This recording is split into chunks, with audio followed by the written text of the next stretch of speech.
Hello all, welcome to Kittu blogs. Today recipe గుమ్మడికాయ కూర అండి. తీయగా చాలా బాగుంటుంది, చాలా సింపుల్ కూడా.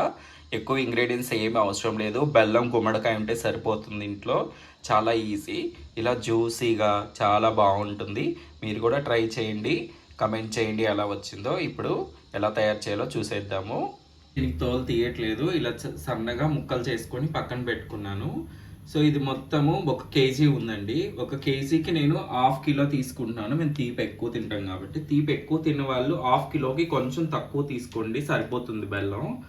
సో ఇది ఎలా తయారు చేసుకోవాలో చూసేద్దాం ఇప్పుడు. చాలా ఈజీ, చాలా సింపుల్గా చెప్పేస్తాను.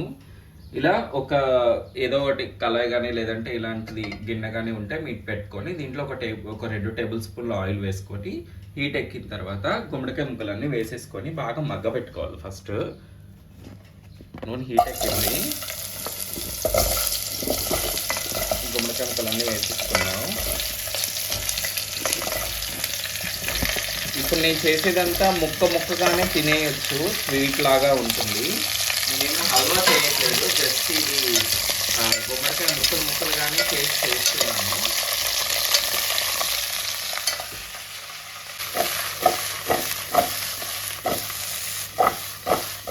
సో గంట పెట్టి తిప్పుకోవద్దు, ఇలా ఎగరేసుకోండి. ఒక 2 మినిట్స్కి ఒకసారి ఎగరేసుకొని ముక్క అంతా బాగా కొంచెం మెత్తపడాలి. మెత్తపడ్డాక బెల్లం వేసుకుందాం. ఇప్పుడు కొంచెం గట్టిగా ఉంటుంది. ఒక 2 మినిట్స్ ఆగిన తర్వాత మనకి ఈ పీల్ ఉంటుంది కదా పైన తోలు, అది మెత్తగా అయిపోతుంది, ముడతలు వస్తుంది. అలాంటి టైంలో మనం బెల్లం వేసుకొని కొంచెం సేపు ఉడకబెట్టుకోవాలి. చాలా ఈజీ అండి ఇది.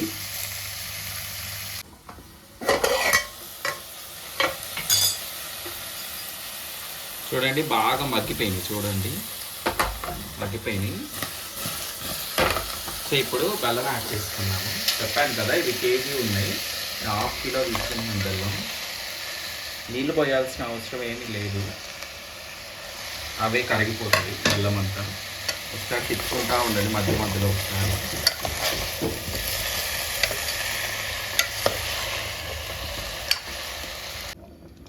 ఒక చిటికెడు సాల్ట్ యాడ్ చేసుకోండి, జస్ట్ ఒక చిటికెడు చాలు, సరిపోతుంది.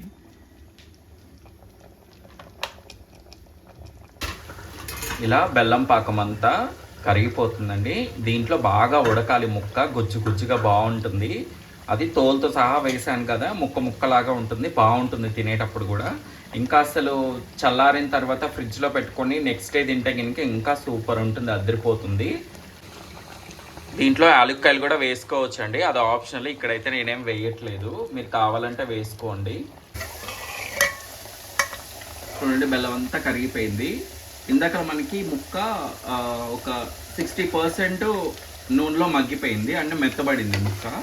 అంటే ఇప్పుడు మనకి బెల్లం పాకంలో మాత్రం ఇంకా 100% ఉడికిపోతుంది.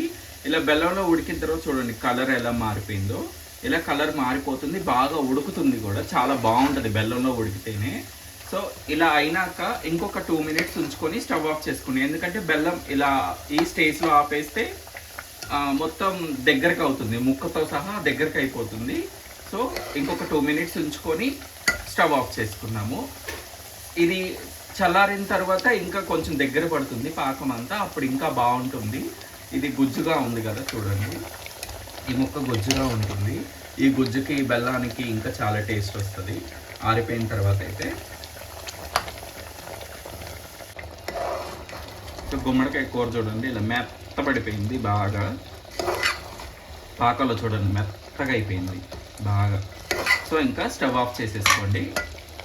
వేడి మీద అయినా తినొచ్చు, లేదంటే చల్లారినాకైనా తినొచ్చు. చల్లారితే ఇంకా బాగుంటుంది, ఇంకా మరుసటి రోజు ఇంకా బాగుంటుంది. మీకు ఇంకా వీడియో నచ్చితే లైక్ చేయండి, షేర్ చేయండి, సబ్స్క్రైబ్ చేయండి.